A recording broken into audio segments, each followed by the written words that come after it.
BBOR Black Box Online Radio, coming to you from West Virginia at heart and from around the globe. And hello, Nedheads. Hello, Black Box Battalion.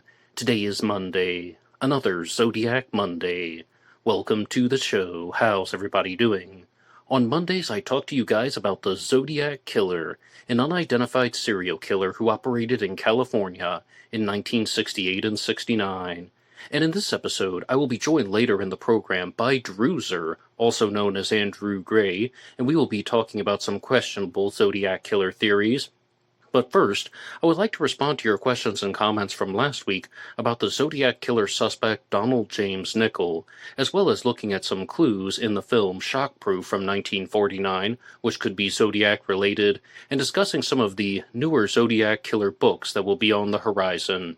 You guys know the drill. You can hit the like button if you want, subscribe if you haven't, and drop a comment down below if you have something to say about the Zodiac Killer. For larger things, you can send them to me at blackboxonlineradio@aol.com. And I am your host, Box Ned. And in addition to some of the newer books, I would also want to remind you guys about the Zodiac Revisited trilogy. This episode is partially sponsored by Michael Cole, a friend of the show and author of the Zodiac Revisited trilogy. It is a deep dive into the mystery, and if this case fascinates you, I invite you to check out the Zodiac Revisited trilogy available on Amazon.com, Spotify, and wherever you get your true crime books. And if you enjoy this take on the mystery, please consider helping out Michael by leaving a 5-star review. Now, in terms of some new content that is out, I'm dropping the reminder that there is a new book from John Bowman called The Doer Files, which is a follow-up to the Allen Files. This is a set of documents that is relevant to the Zodiac Killer suspect Paul Doer, and it's just going to be the primary source documents.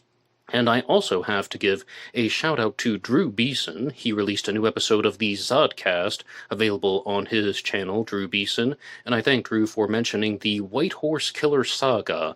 It is a set of fiction written by me, Ned DeHaan, and the White Horse Killer Saga is now available in audiobook format here on YouTube. This Saturday saw the first episode come out that is called The White Horse and the Sun. It is the final story in the White Horse Killer Saga, and you can listen on YouTube 100% for free.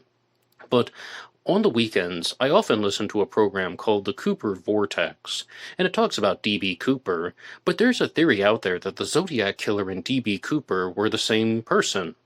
One of the people who supports this theory is named David Gold, and I was listening to an episode with Mike Davis. He is also known as Staff Sergeant Mike Davis, a very prominent researcher in the D.B. Cooper community, and he was discussing David Gold's claim that the Zodiac Killer and D.B. Cooper were the same person, and it goes so much further beyond that because David Gold has also accused his suspects, Frank Morris and John and Clarence Anglin, the Anglin brothers, of being the escapees from Alcatraz who went on to commit the Zodiac murders and being D.B. Cooper, but also they were the Phantom Killer, and they set up around 20,000 murders across the United States of America during the second half of the 20th century. So what Mike Davis proposed is that we should no longer call them Frank Morris and the Anglin brothers. In terms of this theory, they should be known as Frank Morris and the Lizard People. And I think that that is totally appropriate, and I am totally keeping that. Frank Morris and the Lizard People were the ones who were allegedly responsible for 20,000 murders. But you can hear more about that on the Cooper Vortex. And in this episode, I would like to talk about your questions and comments from last week's episode where I interviewed a researcher named Blake H., and he was talking all about his Zodiac Killer suspect, Donald James Nichol.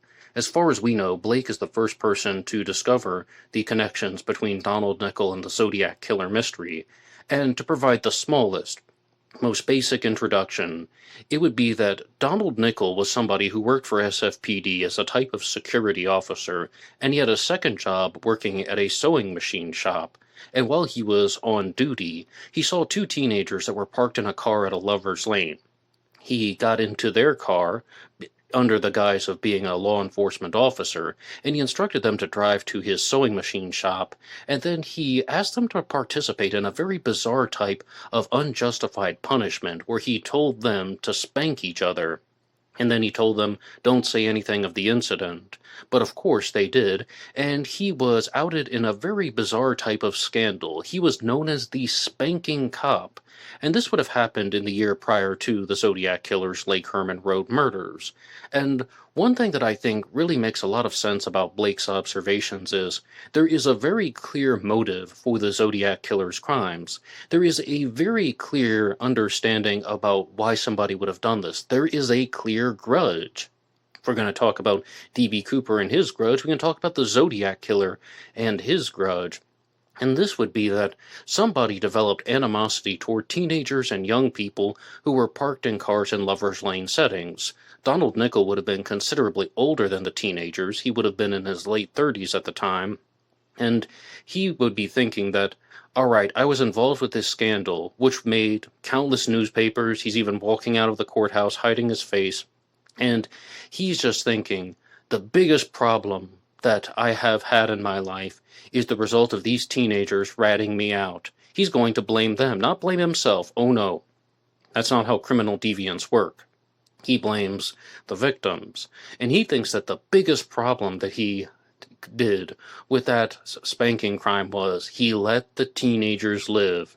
So what is he going to do? He's going to go to one of the surrounding towns or areas.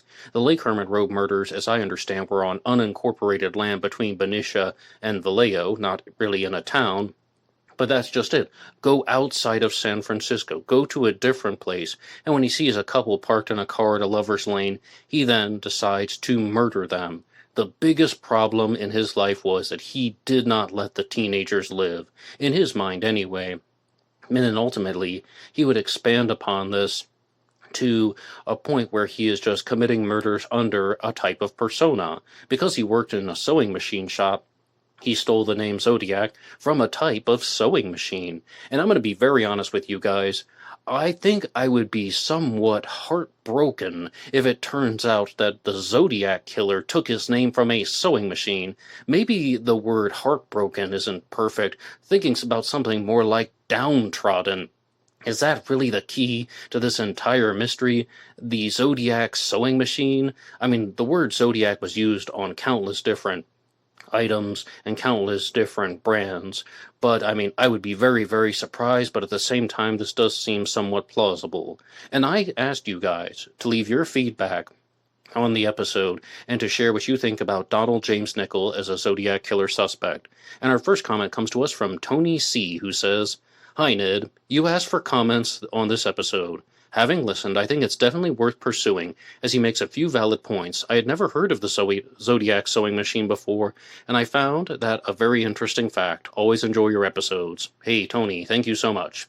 And it's an interesting fact, but we have to remember that this is a circumstantial case, and we just need to keep on exploring.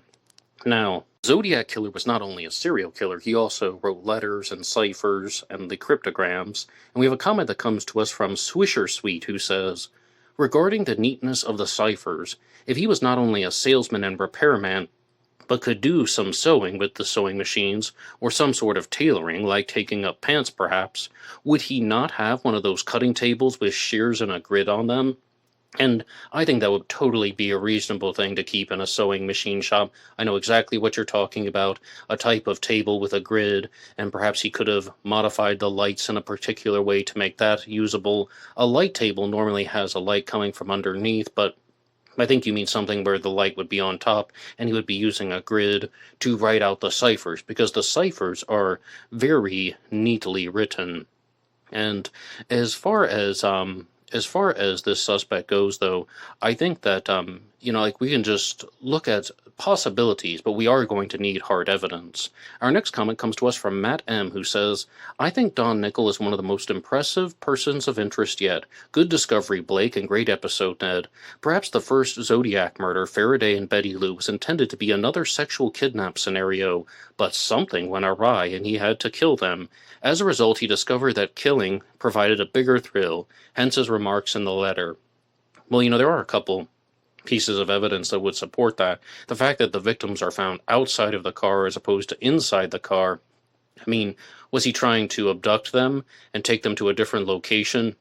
And he didn't account for Betty Lou Jensen running out of the car at Lake Herman Road? Perhaps. But what I think is also equally interesting about Blake's theory is that you have 3 Lover's Lane murders committed by the Zodiac Killer. I should say 3 crimes which totaled in 4 murders. Lake Carmen Road, Blue Rock Springs, and Lake Berryessa. Every time, Lover's Lane setting, 1 man, 1 woman.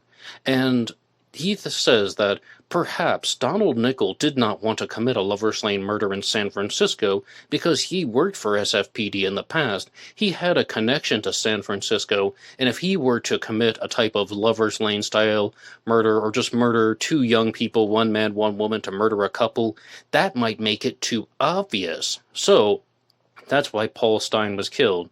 It was meant to commit a murder in San Francisco, but to be confusing, to be somewhat deviant, and also to throw investigators off. And a lot of that makes sense.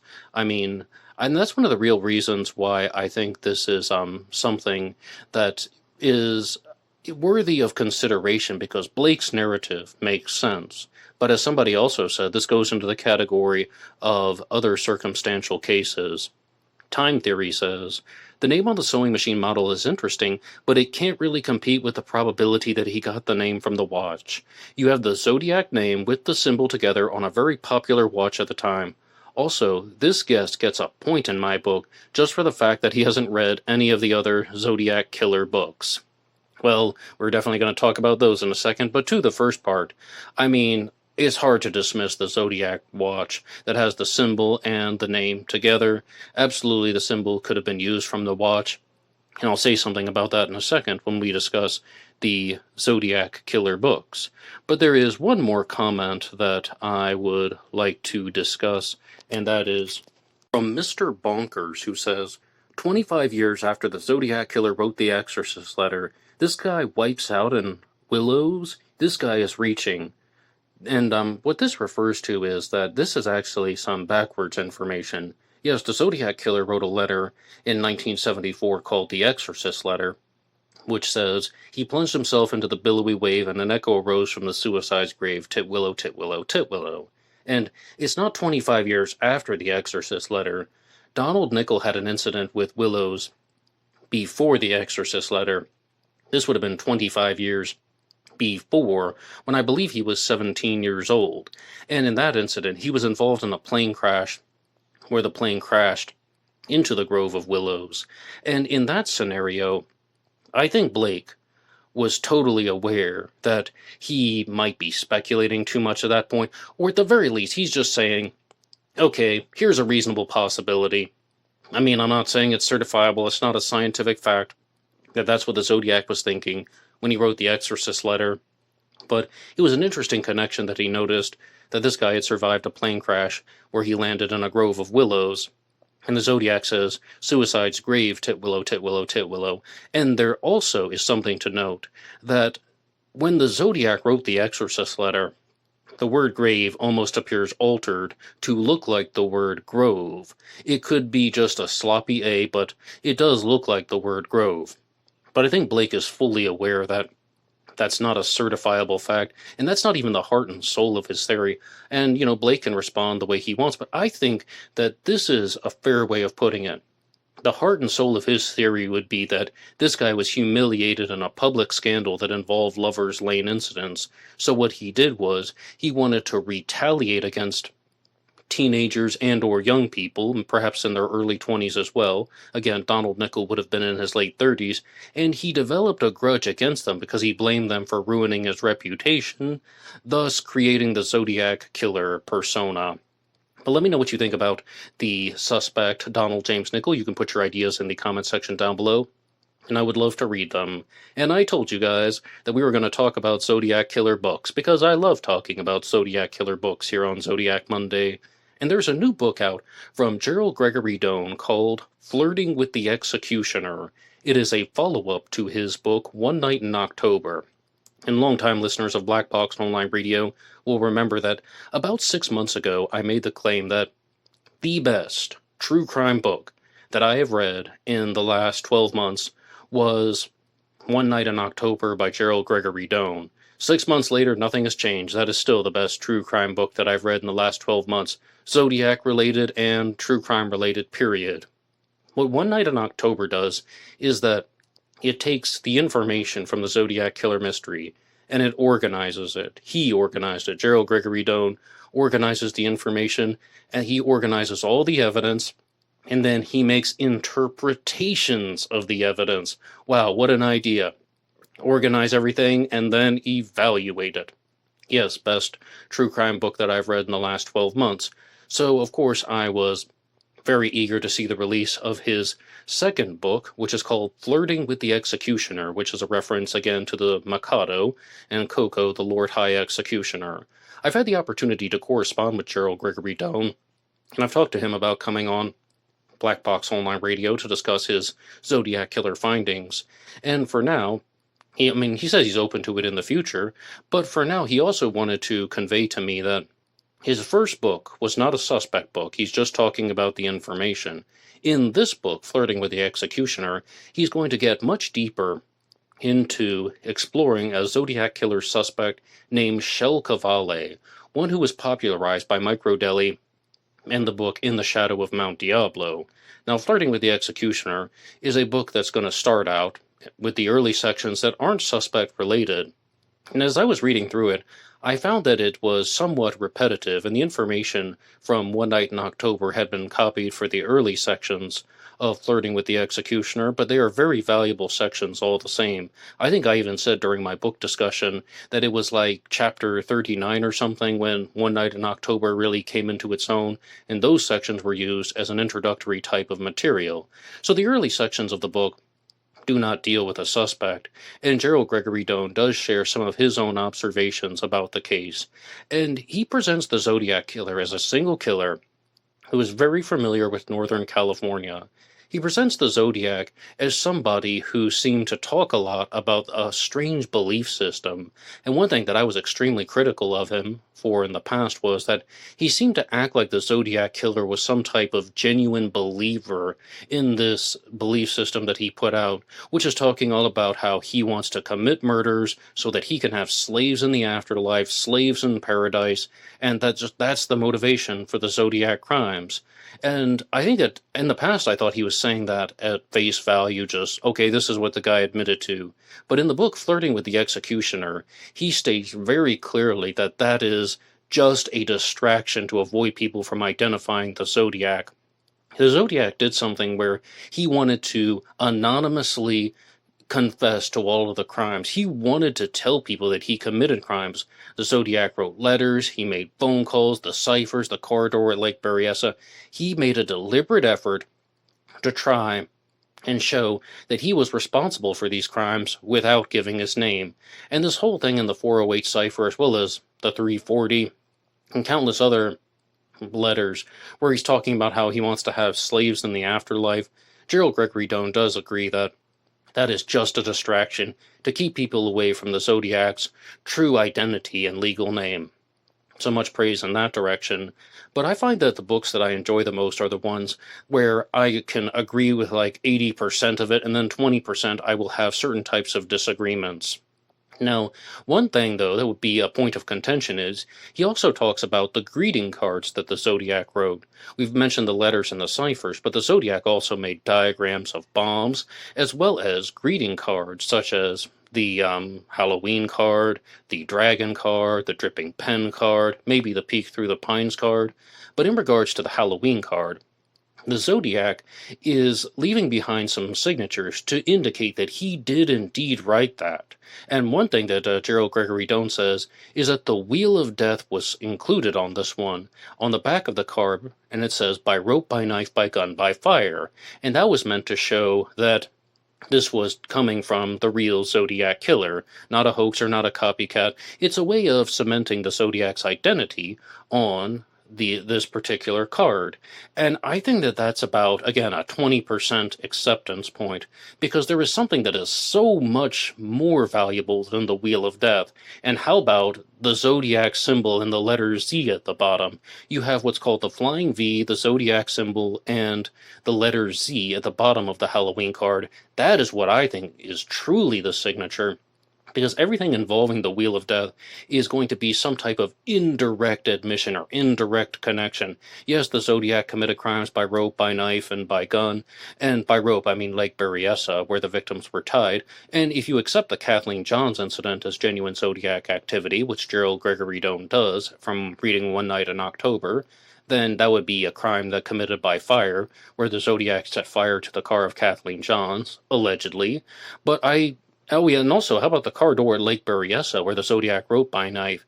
To me, that is just an indirect connection to the Zodiac. The direct connection is the Zodiac symbol and the letter Z, and anything of the sort where the Zodiac's making this very clear that he's the one who mailed this card, and I do think that the Halloween card is authentic. But I'm definitely going to be exploring his observations more, and I really like the way he thinks. And one more time, the book was called One Night in October because Gerald Gregory Doan was one of the responding officers on October 11th of 1969 after the murder of Paul Stine, the Zodiac's final victim. But the book does not specifically focus on the Stine murder, and it's also not written like a memoir. One Night in October really tries to organize the material, and then Flirting with the Executioner is going to get into the suspects, but I'm still very early on in this book, but it's definitely going to be at the top of my list. Now, to talk about some other pieces of Zodiac Killer information that are in the news, there is a Zodiac Killer group out there that is called Zodiac Killer by RX Poison, which is run by Angela Blevins. She is the webmaster of ZodiacKillerX.com. And she has a suspect named James Michael Klein, and she released a response to an image that I've been sharing on Black Box Online Radio. If you're listening to this on Spotify or Apple Podcasts under the name Black Box True Crime or Black Box Podcast, I hope you'll come over to YouTube, Black Box Online Radio, and listen to the YouTube version and watch it with the images. But she released a direct response to the colorized composite of the Zodiac, which was colorized by Chad Burke, and she says, "In my analysis of this colorization, the hair color is off. We are looking for a brunette. The hairline edging is not nearly severe enough to indicate the widow's peak. The shape and color of the glasses for the date are not correct. We need a thick black frame on that face. The officer's files indicate that the face is round, but not two rounds. The sketch looks a little good, but the Zodiac face is too oval, in my humble opinion. It should be more rounded, but it's interesting to study these facial features." So firstly, in regards to this particular composite sketch, I have a direct response to that. And I think the thing that I will be the most flexible on is the type of glasses that are featured in the sketch. The Robbins kids saw the Zodiac Killer from around 50 feet away at night, approximately, right? So in terms of getting the type of glasses right, that would be the thing that I am the least concerned with. And Chad Burke chose to colorize the Zodiac's glasses in this way, in a blue way with lighter frames. Perhaps the Zodiac Killer did wear dark rim glasses. I'm of the belief that the Zodiac occasionally wore glasses, in that he didn't necessarily need to wear them all the time. That's why he went out and he was using them. And the Zodiac also talked about this in his letter, saying that he only looks this way when he commits the crime. So I'm thinking something like a slight astigmatism. Robert Graysmith even talked about something where the Zodiac may have only used glasses for driving, or something to that effect, where it wouldn't be completely abnormal for him to wear glasses, but at the same time, it's not a pure disguise. It's not some type of like Clark Kent disguise where he never ever wore glasses in his regular life. But overall, though, I think all of us have to note that there are so many precise facial features that are featured in this composite sketch. And when you look at a suspect, like the Zodiac suspect Watterson, that's an alias that has been given to him, he really captures a lot of the facial features, particularly the narrow cheeks and the protruding cheekbones, and how he has that very defined jawline. But at the same time, though, those aren't necessarily the type of features you would expect somebody to be making out when they're looking at someone from 50 feet away at night through a window. So that's my take on the subject, and I really do appreciate Chad Burke for colorizing this sketch. But we have to look at the first sentence here from this review. "In my analysis, the colorization and the hair color are off. We are looking for a brunette." Sometimes we bring this up and we say that It's possible that the Zodiac Killer could have altered his hair color on the night of the Stein murder. Everything else about the Zodiac Killer states that he had darker hair. Mike Mageau saw the Zodiac and said he had reddish-brown curls in his hair. Brian and Cecilia saw the Zodiac at Lake Berryessa, and they said something to the effect of dark brown. So it's possible as well that the Zodiac altered his hair color for the night of the Stein murder, or maybe it just looked lighter in the particular circumstances. Maybe the gray hair in the rear came through. But definitely, when you look at colorized composites, it's very normal to see a blonde person. But what do you think about the Zodiac Killer's glasses? What type of glasses do you think the Zodiac would have used? And what do you think about the Zodiac Killer's hair color? Share anything you want in the comments section down below. And now, to move on to the next segment here on the Zodiac Killer News Report, I would actually like to talk to you guys about one of the older books that is out there, and it's called Zodiac Lives by Rhoda Torre. And this is a book that is a novel, and I'm going to be starting the fictitious part soon, but the first two segments in the book are nonfiction, and I would like to go through them with you now. Now, this one talks about how the Zodiac Killer is very similar to the Phantom Killer from 1946, which is another crime that, as we now know, was committed by Frank Morris and the Lizard People. I digress. But yes, there are three crimes that are discussed in this book, Zodiac Lives by Rhoda Torre. And the first is the Phantom Killer, then the Zodiac Killer, and then the New York Zodiac Killer copycat, who was caught and identified, and his name was Eddie Seda. And at first, there's some comparisons between the Zodiac and the Phantom Killer. I talk about them all the time. They were serial killers who targeted couples that were parked in cars at lovers' lanes. Sure. But then, there is a discussion on the New York Zodiac copycat, Eddie Seda. And at first, Rhoda Torre says that some guy in New York, decades after the Zodiac, started committing murders and then mailing in letters that were almost identical to the Zodiac from California. And that is a point where I have to take an exception. If you look at the letters and the ciphers and the symbols of Eddie Seda, I don't think they're identical. I think that it's a poor imitation. I mean, it's a reasonable effort of imitation, but nowhere near as advanced as the Zodiac Killer of California. You can see even more sloppiness or even a lower level of awareness in regards to how Eddie Seda created his Zodiac Killer symbols and his letters and how not everything is in line.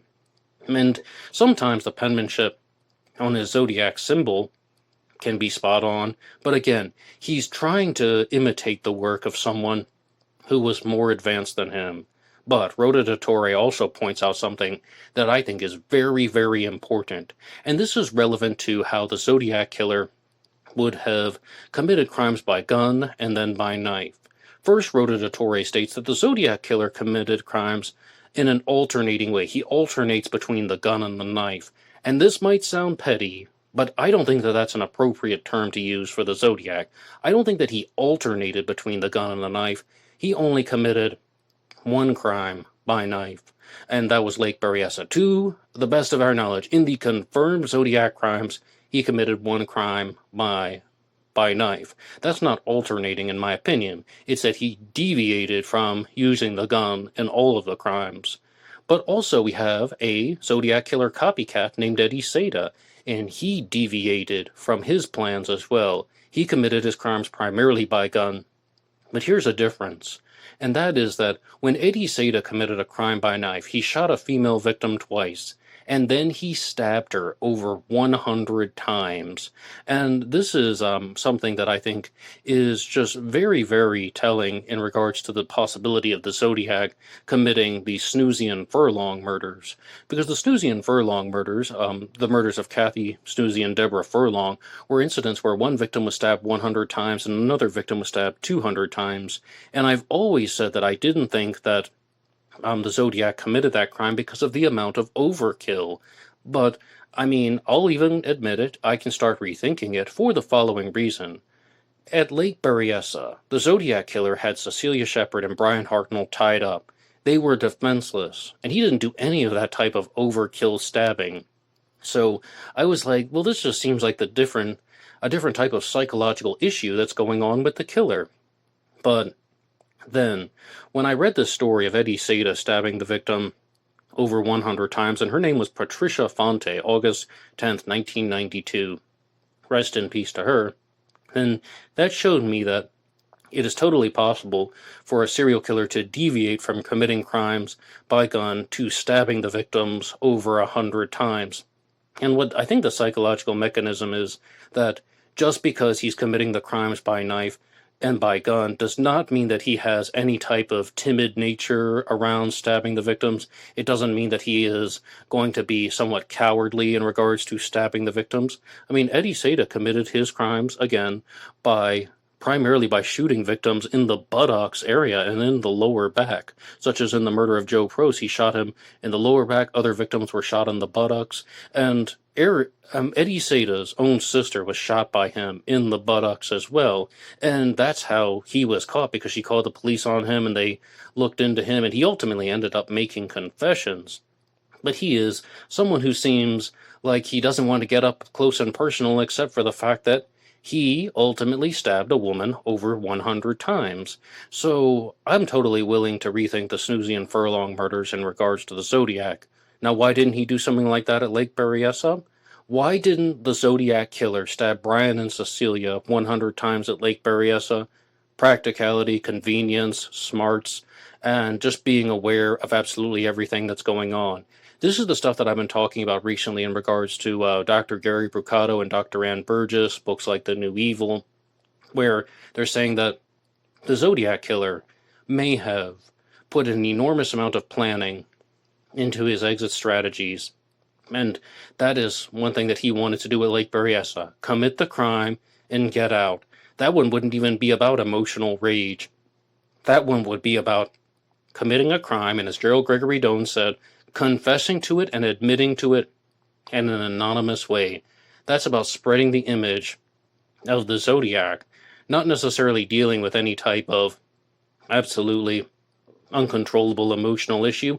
Maybe he wouldn't want to put an uncontrollable emotional issue into his persona, because it's about losing control. In the crimes that he wrote on the car door, those were about being in control. So then crimes like Sherry Joe Bates, Snoozy and Furlong, they make a little bit more sense in that context. I'm not saying I completely endorse this theory, but I understand the train of thought that has been shared. One more time, this is from the book Zodiac Lives by Rhoda de Torre. The first two sections in the book are nonfiction. I mean, like the introduction, preface, and introductory chapters, they are nonfiction. Then it will turn into a fictional novel. And moving on to the next segment here on Zodiac Monday, I would like to get to your supporter shoutouts. You can support this channel at buymeacoffee.com. buymeacoffee.com/blackboxned88, and that allows you to make a donation or contribution to help support the show, and anybody who makes a donation will get a shout out here on Zodiac Monday. And our first one comes to us from Batman66. Batman66, thank you so much for your regular and consistent support. And Batman66 has a message here: Batman bought you a coffee. I never get tired of saying that. Enjoyed listening to the DB Cooper hot seat. Looking forward to a possible Zodiac Killer hot seat in the future as well. And yes, on Friday I put out the first DB Cooper hot seat, where that is a debate-type program. I had Pat Boland as my guest on Black Box Online Radio, and she's been a guest before, and Pat Boland and I really have a lot of disagreements about the DB Cooper case. So we were debating the issues, and it's a friendly debate where we are genuinely disputing the facts. No one is getting angry or out of control or anything like that. But ultimately, Druzer was supposed to be the first guest on the Zodiac Killer hot seat, but Druzer and I mostly agree on everything because we don't have suspects, and we are also fairly open-minded to the evidence. We can differentiate between circumstantial evidence and hard direct evidence, and we recognize that sometimes someone is making an interpretation of said evidence, but it's not something that we can necessarily verify or certify. So ultimately, I'm going to play a portion of the interview that I did with Druzer for this week's Zodiac Monday. Maybe I'll play the other two portions next week, but this one is going to focus more on some genuine questions that I had for him in regards to the quote-unquote questionable Zodiac theories that we had been discussing in the past. But please look out for a Zodiac Killer hot seat in the future. And our next one comes to us from River Prawn Pottery, another regular and consistent supporter. River Prawn Pottery, thank you so much for your regular and consistent support, and of course we have CZ Guy. It wouldn't be complete without you three guys. Batman 66, River Prawn Pottery, and CZ Guy. You three are absolutely amazing. Thank you so much for helping BBO War. And we should also add that there is another regular and consistent supporter here named Classic Chevy Cat, who says, Ned, unless one has written novels like we have, it's difficult to explain how much work it takes. I'm on my 5th novel, and I do it for myself and just give away the copies. I am considered an indie author, and my books are for sale. But the work? Wow. Bravo to you for all you do. And thank you so much for that, Classic Chevy Cat. That is a very nice thing to say. And what that is referring to is that there is the new set of fiction, The White Horse and the Sun, available here on YouTube for free, and those episodes will be coming out on the weekend. But once the White Horse Killer saga is done, which should be in about 2 or 3 weeks, then I'm going to try and do some bonus episodes on the weekend, because there are so many true crime stories that I would like to talk to you guys about, so let's all keep in touch. And our next supporter is James Lucenti, who sent this one into last week's episode, where I interviewed Blake H. talking about Donald Nickel as a Zodiac Killer suspect. James Lucenti, thank you so much for your support as well. And to anyone who has supported Black Box Online Radio via buymeacoffee.com or the super chats and super thanks here on YouTube, I also want to just throw out a general thanks to you. You are amazing, and I do appreciate everything. But on BBO War, I told you guys that I've also instituted something new for Zodiac Monday, and that is the award for the Comment of the Week.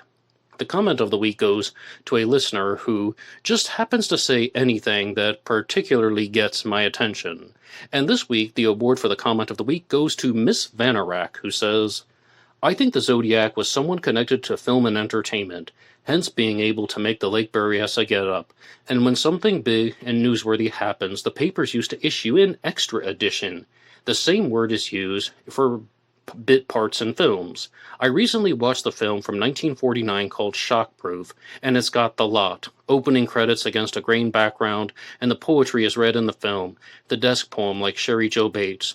Toward the end of the film, there's a line, it's about time, and a prison parolee on the run toward Mexico, like the Lake Berryessa story. Now, Ms. Vanarak, you get the award for the Comment of the Week, and in this time, I want to discuss the film Shockproof with you guys from 1949. It's one that's available for free on YouTube, and when I was watching this one, again, thanks to Ms. Vanarak's recommendation, I am very skeptical of these things like, oh, there's a wooden background that could be reminiscent of the desktop poem in Sherry Joe Bates, who was murdered in 1966, and a poem was found on a wooden desk. I am very skeptical of that stuff. But I decided to give the movie a chance. And I started it at about 10:30 on Sunday night, and by 11 p.m., I was falling asleep on the couch. My eyes were like literally closing. But I decided not to give up, because I don't like to give up on movies. I want to give a movie a fair shake. And when I got to about the 3rd act of the film, if you want to call it that, then things got so much better. The movie got better, the story got better, and I was really, really engaged. It had that effect where the first half of the movie is a little bit slow and then things really picked up. But then I saw everything that Miss Vanarak was talking about, where you have criminals that are on the run, escaping parole, and they have to go to Mexico, and the Zodiac's talking about this at Lake Berryessa. All I want's your money, I'm just trying to get to Mexico. But another thing that he said at Lake Berryessa was he wanted the car. And that's how these criminals are trying to get to Mexico. They're trying to steal cars. Now, they don't hold people up at gunpoint the way the Zodiac did. Instead, they are just trying to get in the car and drive kind of very covertly.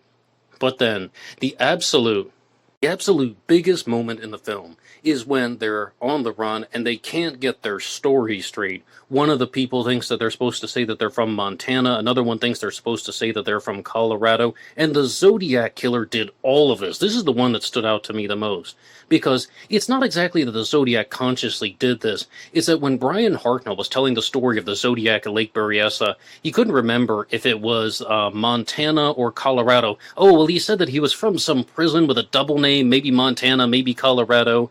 And anyway, that really stood out to me. So I do give credit to Miss Vanarak for showing something that may have had a Zodiac Killer clue in it. And without further ado, I'm going to welcome Druzer to the program. And you guys can adjust your volume as needed, because you might want to turn your volume up just a little bit. And Druzer is going to talk to us about some of the questionable Zodiac Killer theories. When we were arranging this, you sent me an email that I'm going to read out now, right now. And when we were talking about this segment, we were saying, how are we going to do a Zodiac Killer debate, a true crime debate? And what you said was, it's not in my nature to try and prove anyone wrong unless they are dishonest. And the examples of the dishonest researchers that you provided were Thomas Henry Horan, Melissa and Jeff, who run ZodiacKillerBomb.com, also known as the Bomb Squad, and Adam Ivester. When I debate someone, it always goes the same way. I'm quoting you, mind you. Someone has a theory based on a personal hunch, such as Paulscape 72, or an inaccurate understanding of the case facts. Drew Beeson, Sam Fisher, mostly everyone on Reddit or Facebook. And that's the part that I debate. People generally just don't read the reports. So much is truly unknowable in the case, and that it usually comes more of a friendly discussion, which may not be what you're looking for. I just like engaging with people and sharing details they may not know. Now, Druzer, I've actually interviewed all of the people that you've mentioned. Okay, not everyone on Reddit or Facebook, but all of the names that I've mentioned, they've all been interviewed for Black Box Online Radio. I know all of these people personally, and to a certain extent, at least in the Zodiac world.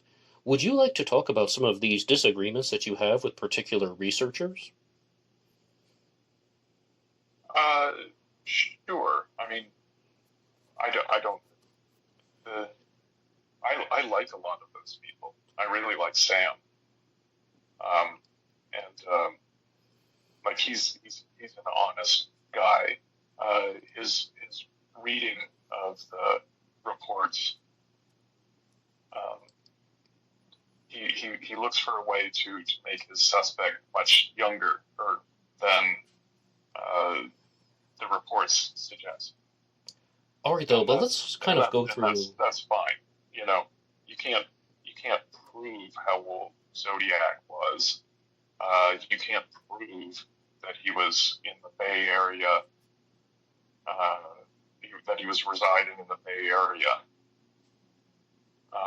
And it's hard to Horan's credit. It's hard to prove that he was the lone attacker and the lone letter writer. But now, there are a couple things we have to go through first, and just for the audience. The suspect of Sam Fisher is named Joseph Paul Franklin, and Sam has a book out there called The Zodiac Killer Identity. Joseph Paul Franklin is one of the younger suspects. He was 18 years old at the time. But now, if we're going to go through this list in order, Thomas Henry Horan, the creator of the Zodiac Killer hoax theory, and author of The Myth of the Zodiac Killer. What is your major problem with him? I don't think he believes his own theory, but uses it to try to garner attention anyway. And you've debated him. It's not exactly his theory. It was you have to go back to the first crimes. Not all the police officers were convinced that Zodiac committed the Lake Herman Road crime. Presumably, it was Cunningham's report, which I have not read. It's not available. Presumably, it was Cunningham's idea that birthed his theory. And once again, for the audience, Thomas Henry Horan is the originator of the hoax theory, the idea that one person did not commit all of the murders, but he wrote letters to the public, and really, it's to the public, yes, to the newspapers, pretending to be the murderer of all these people, of David Faraday, Betty Lou Jensen, Darlene Ferrin, Cecilia Shepard, and Paul Stein. But in reality, this is somebody who's just trying to make people think that there's a serial killer out there, and these were unconnected murders. But may I ask, Druzer, what evidence is there that the Zodiac hoax theory is wrong?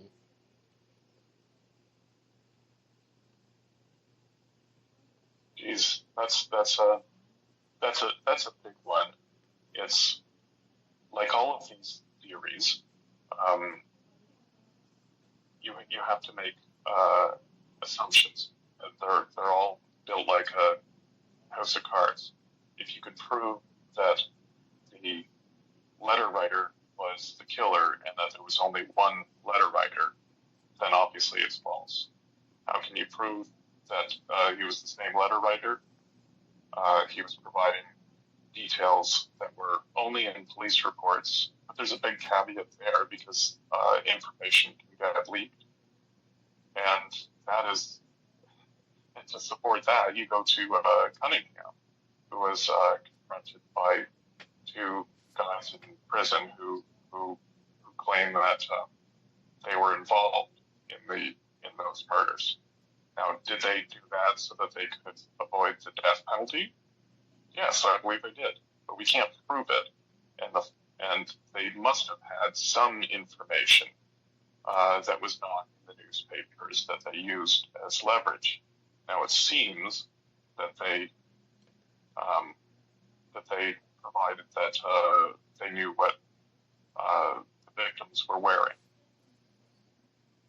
Now, for me, that suggests that some details of the crime did get leaked. For example, Betty Lou's purple dress.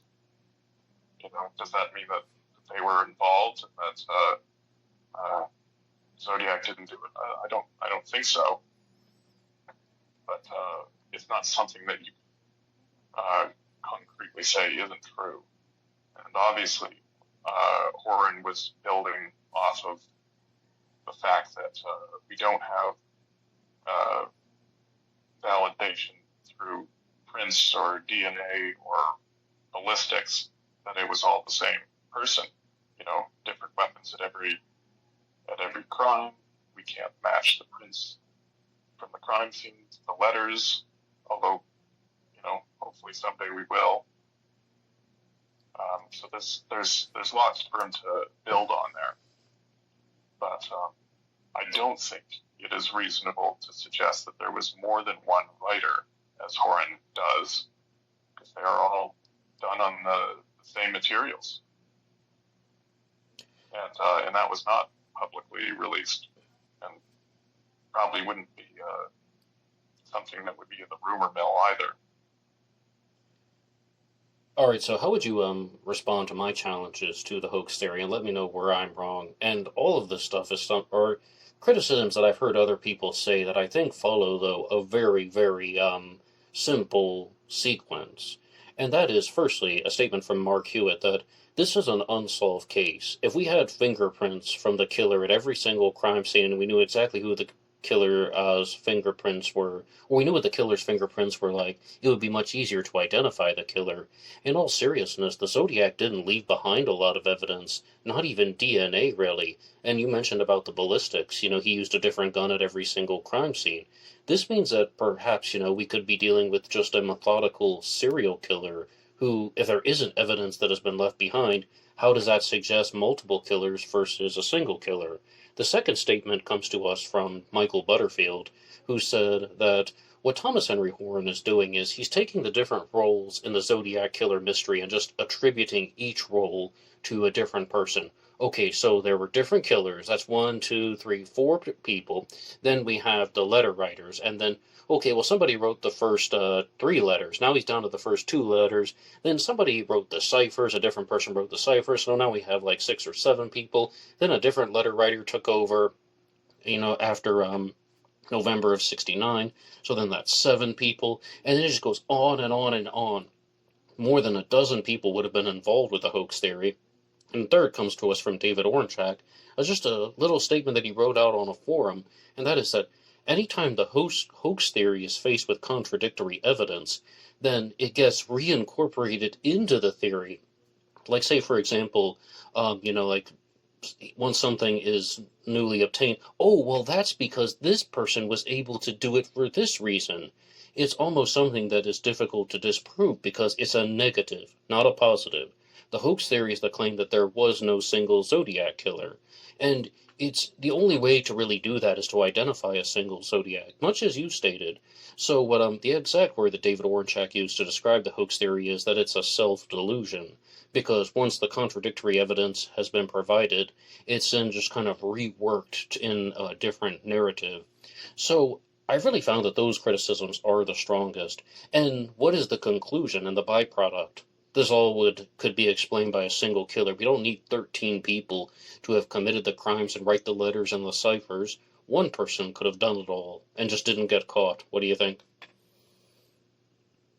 Well, I agree with most of that, but I don't think Henry Horn is deluded. I think he's well aware that it's not true, but he knows that it is very, very difficult to contradict, and especially with the newbies that he tries to corral to his website. And what do you think his intention is in being dishonest? Selling books, getting views, paid subscriptions. Oh, so you think he's doing it for profit? And I think he finds it amusing. He's obviously a very bright guy, but I think he's been playing a game with everyone. And it's like, as the more we explore these cases, Druzer, I think you and I have had a similar experience where, sometimes I'm like, I just kind of want to have a solid answer about who was the Zodiac Killer. I want to tell people, all right, here's what I think happened. But the more time I spend with the material, I'm just like, I don't know.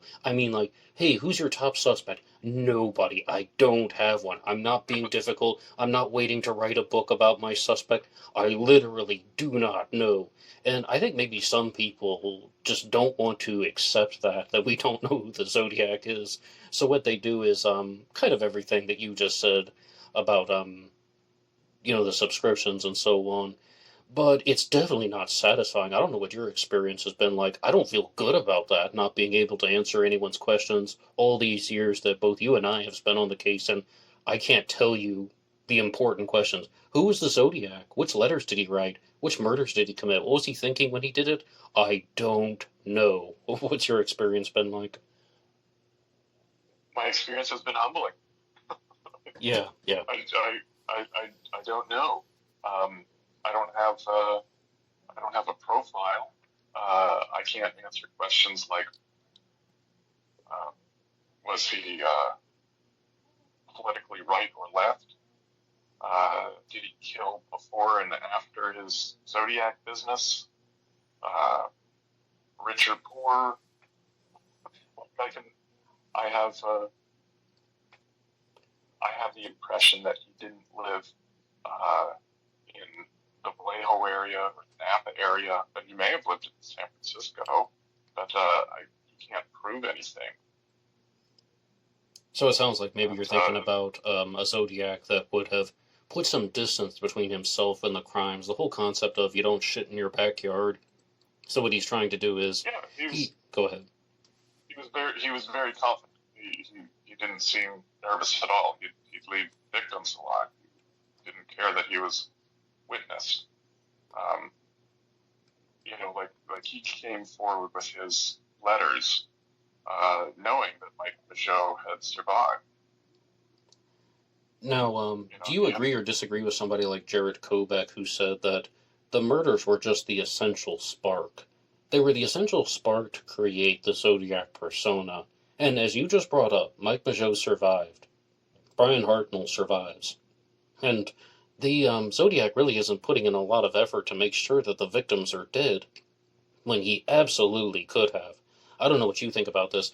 I absolutely think the Zodiac could have put 15 seconds more into his operations to make sure with 99% certainty that the victims would die. especially at Lake Yeah. Berryessa. I think that goes without saying.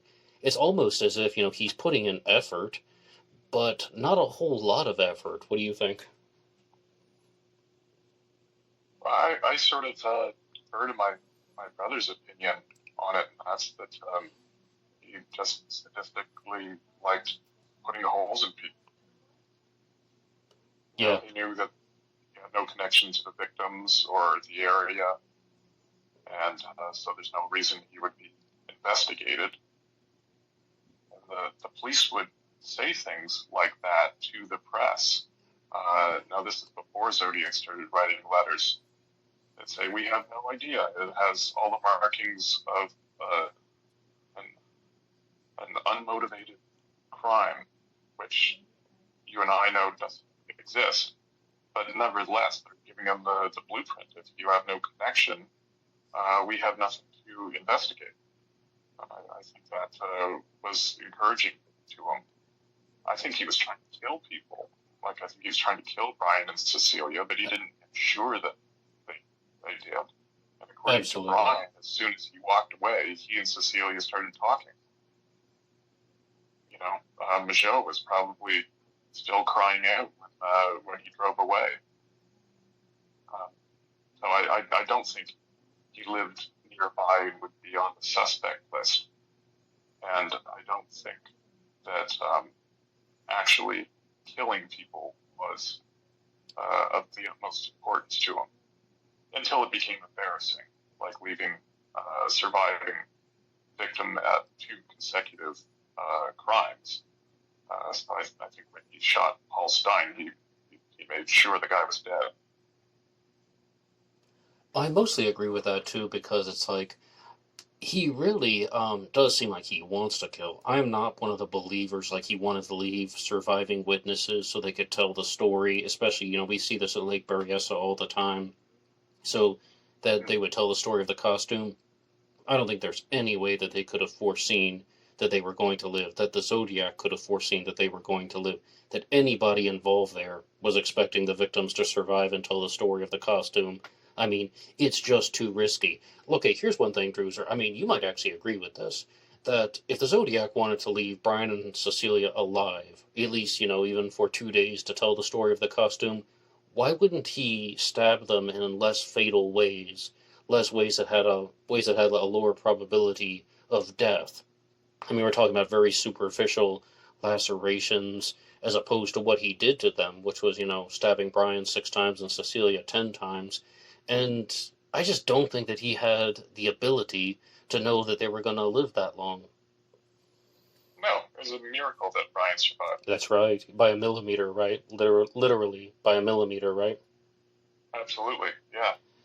Well, that's kind of a losing battle, though, because more and more people are pushing that theory, though. But, we have a list here, and the next 2 on your list are Melissa and Jeff. They are the Bomb Squad, the webmasters of ZodiacKillerBomb.com.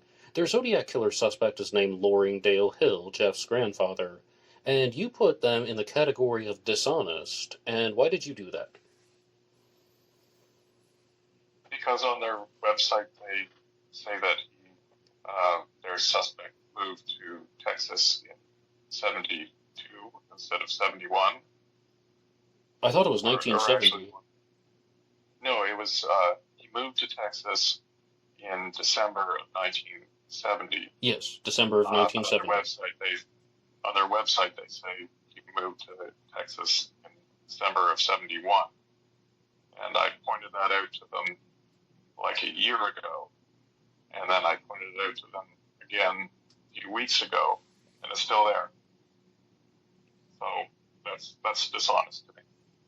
And yes, it's possible that someone who's in the military and just relocated to Texas had time to go back to the Bay Area to mail a letter.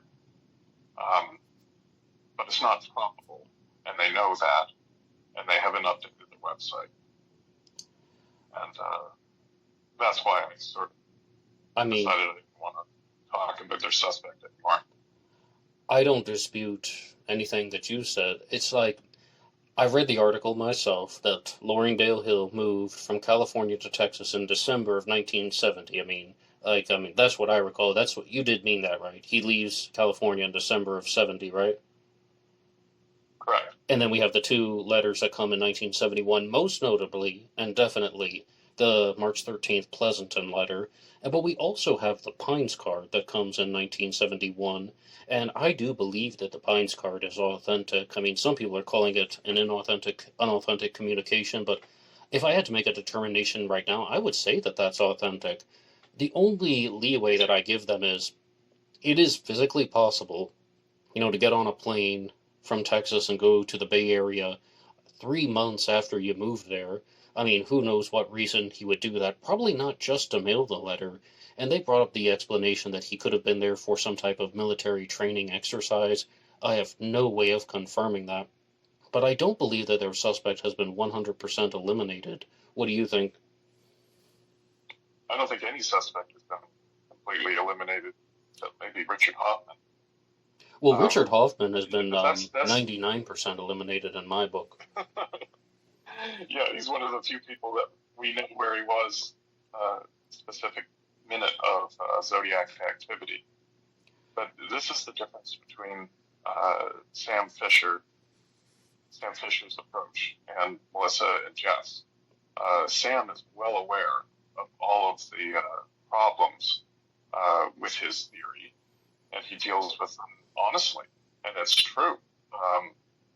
Maybe Zodiac was young. Maybe he had all of these very strong political opinions and just chose not to express them in any way. That's possible. Just as it is possible that the guy takes a trip from Texas to the Bay Area to mail a stupid letter. That's fine, but they don't acknowledge that. They try to make us believe that he was still in the area, and we know it wasn't, and they haven't changed it. All right, and the next person that's just dishonest. Excuse me for that. I thought you had finished. Sorry. The next person that is on your list is Adam Ivester. He runs the YouTube channel Real Zodiac Killer Revealed, and his Zodiac Killer suspect is named John Parr Cox. Why does he go in the dishonest category? Because his suspect is like 6'4", 6'5", and that's far beyond any of the witness descriptions. And it's possible that Adam is just completely deluded about this, but it seems more like he's having fun with this true crime case rather than facing overwhelming evidence that his suspect is. Can I ask you a very important question in regards to anyone who has a 6'4" or 6'5" suspect? And John Parr Cox isn't the only one. I've also brought up Lance Voss before on the channel, who was 6'4". And at Lake Berryessa, Brian Hartnell and the Zodiac were up close and personal, right? I mean, the Zodiac stabbed him in the back. Brian Hartnell was around 6'6" or 6'7", right, in that ballpark. And if the Zodiac were 6'4" and he was wearing the Lake Berryessa hood, wouldn't Brian have just said, well, he was about as tall as me?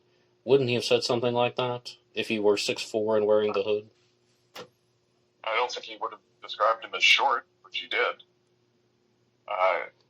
Now, Brian is obviously a difficult witness to weigh in on because he gave a wide range, 5'8" to 6 foot. He may have even said Zodiac was 6 foot or better. That's what I was going to bring up. Yes, he did say that. White. Yes.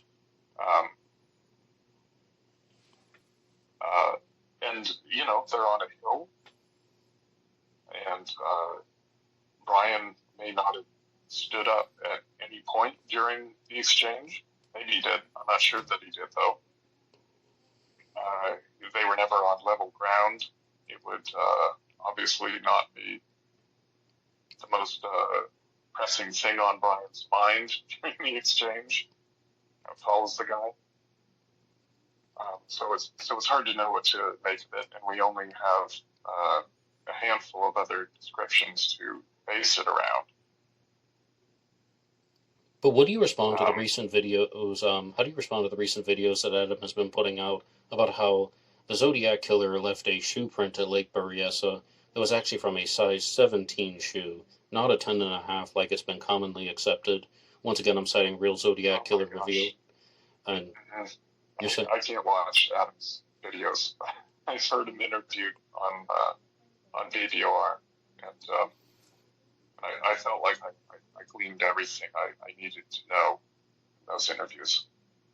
Obviously, the shoe print or boot print found at Lake Berryessa was size 10.5, not 17.5. That's, I mean, at some point you just have to say these people aren't serious, and it's a serious subject matter. So fuck them. all right, and moving on your list. Now, those are the people that you listed as dishonest. But then you said someone has a theory based on a personal hunch, and you cited Paulscape72, and that would be Paul Brookbanks. He's been a guest on this program in the past as well. Paul is a landscape architect from Australia. Now, that means, to be very clear, you do not think that he is dishonest, right? But do you have some type of problem with his videos? Paul's great. Paul is great. No. Paul is great, and he may have changed my mind on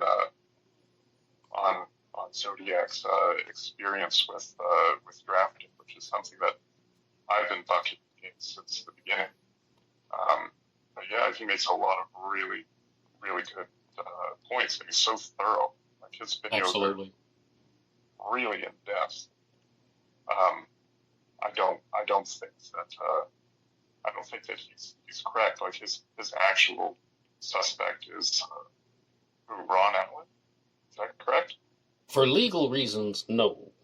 Well, the fact that it's already been uttered, perhaps. But I was not even going to bring that stuff up. But overall, though, no, Paul doesn't hold on to him as a suspect anymore. But like, really, I just wanted to kind of look at him because I don't think that Paul is dishonest. And once again, his channel is called Paulscape72. People can watch his videos. One thing that he almost persuaded me on completely is that the Zodiac knew about landscape architecture. That completely caught me off guard. I would never have thought to look there in a million years, even if I'm going to look at drafting and technical drawing and engineering, which we have, right? It comes up all the time. But landscape architecture? But when Paul actually shows you on the screen with his videos, like, this is what a landscape architecture textbook looks like, this is what the Zodiac Killer's illustrations look like, it actually is relatively convincing. I mean, I think that he's an honest person, and it seems like you just kind of said that he was an example of someone using a personal hunch.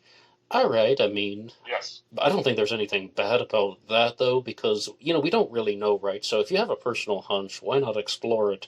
I am fine with that. Yeah. I wouldn't be fine with somebody doing it just for fun.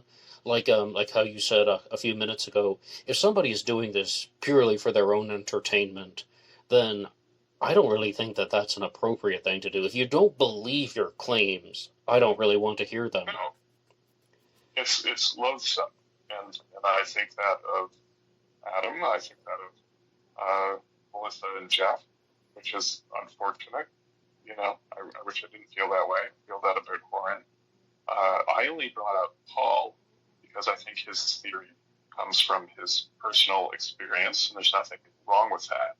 I just think it's one of the trappings of the case that you see something from your own experience and you project it onto Zodiac.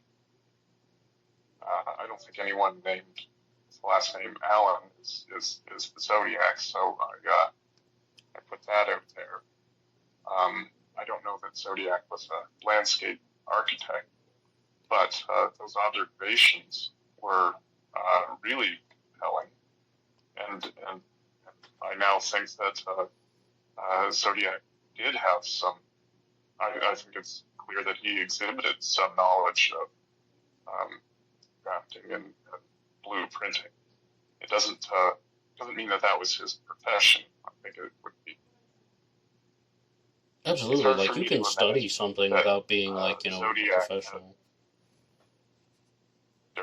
It's hard for me to imagine that Zodiac had some very specific knowledge and, and put it in the letter, um, letting the police know that where to look, essentially. Right, and, Yeah, like, I think that has a lot of theories emerge from preconceived notions. but yes, like, you're talking about how he's a landscape architect and he saw signs of landscape architecture. I'm a true crime follower who follows the Jack the Ripper case, and I saw so many signs of Jack the Ripper, and I even had to question myself many times. Am I just kind of seeing things from my own personal experience, or other researchers who are more famous than me just seeing things from their own personal experience? And I think the answer to everything is yes, all across the board. We are looking for things from our own personal lives and using them in the Zodiac Killer mystery. If you call that a personal hunch, sure, but I don't necessarily think all of the hunches are wrong because we have so many letters. Like, we have dozens of Zodiac letters, we have the crime scenes, and we have, countless books that have been written that could fill a library. So a lot of the observations probably are accurate.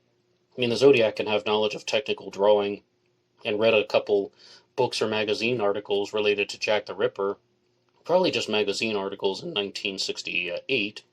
But of course, Tom Cullen's book, The Autumn of Terror, was out in 1966. And I mean, it's really just, I don't want to do it like too much.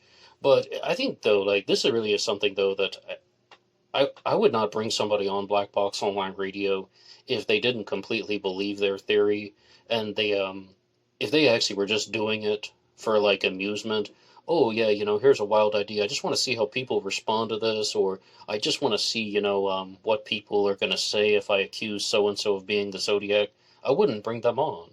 And I mean, I guess out of the people that you've discussed, I think Melissa and Jeff, though, the Bomb Squad, ZodiacKillerBomb.com, they don't seem like they have they're doing this in a way where they know their suspect has been disproven and they're not telling anyone. They seem like they still genuinely believe that he was the Zodiac killer. What do you think about that? It's hard to say when delusion takes over, or whether it's all deception. It's all And deception. I guess you could say the same with Adam. Maybe he's so convinced that witness descriptions are unreliable that people were off by 6 or 8 inches. I guess could be. Um, Well, and to be clear, I but also do think he does genuinely believe that he has identified the Zodiac killer, and I mean, I think he ignores the contradictory evidence, and maybe all of the people in your dishonest section do a little bit of that, and I've definitely, I'm not perfect either, but I mean, sometimes people can be faced with two different things. Like, we see this all the time, right? In regards to the height, if somebody has a 5'8" suspect, they're going to be like, I think the most accurate witness description was Blue Rock Springs, where Mike Michaud said the Zodiac was 5 feet 8 inches tall. If they have a taller suspect like 6'3", 6'4", they're going to say, well, Brian said 6 foot or better to Ranger White at Lake Berryessa. They're only going to zone in on the witness descriptions that help their narrative and not explain anything about why they also said the guy was 5'8". They will ignore it. They will dismiss it. They'll just say it wasn't reliable. And I don't know what your experience has been looking at different cases, but I've really found that that's what people do. They just throw it out completely. Well, that's not a reliable witness description because of this reason and that reason. Instead of trying to provide one that is supported by all of the evidence, it's only the evidence that is useful for the narrative. What do you think? yeah, I mean, we have to pick and choose what witness statements we want to go with, because some of them are contradictory. So if you have a taller Zodiac suspect, you can say that Cecilia uh, told Collins that he was about 5'10", 5'11". You can cite Falk, whose description went from 5'10", in 1969 all the way up to 6'2", when he was talking to the Times of the Century's producer. You can cite that and pretend that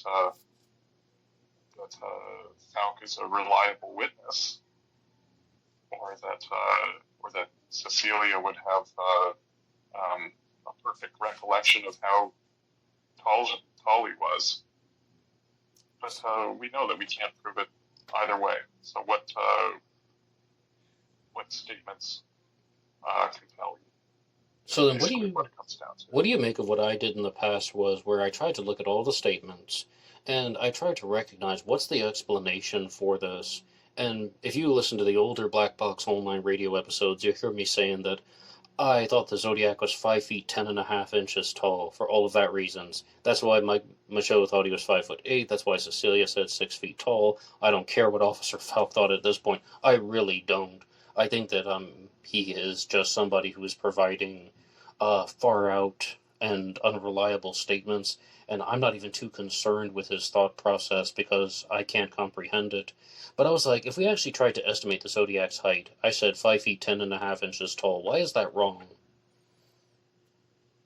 Oh, I don't think it is. I think it probably was about 5 feet. Well, thank you, Druzer. I appreciate that. It's a rationalization, though. It's true. It's true. Like if we found out tomorrow that Zodiac's identified he was 5'6", how long would that be on your mind? You'd be, you'd have to accept it. If you're 6'2", I can believe that. Well, now wait a second. Wait a second. I would be very surprised if the Zodiac was 5'6" or 6'2". I don't know what you think. I mean, I'd be like, wow, really? I mean, if they were like, oh yeah, we found actually a lot of DNA that we didn't make public. I mean, I guess I'd have to accept the result, but I'd be very surprised. What would you think? Well, okay, so I would be surprised, but you absolutely would have to accept the results. We know that witness descriptions can't be relied on, and studies are going to show that people are going to be off by 2 to 4 inches either way. But you have to cap it somewhere. Right. But I mean, I guess I just have some trouble accepting that because I think that it would be just so far kind of out of the estimated range, and to look at a 5'6" person at Lake Berryessa and say that he was 6 feet tall, 6 foot or better, and vice versa. But I've always said though, if the FBI does sign off and they provide a convincing suspect with convincing reasons, then I wouldn't really dispute that, because I would have to admit that, all right, at the very least, the FBI has made their conclusion. Now, some people told me, hey, that doesn't mean, that they're right. And I'm like, oh yes. I didn't say that I have to fully accept their suspect. I said I would agree that they have, made this determination. And then we can always make our own determinations, but I really don't think we would have that experience, to be honest, where we would have a suspect that is just going to be so outlandish that no one would ever accept. I think that if they do sign off on it, it'll be a reasonable suspect.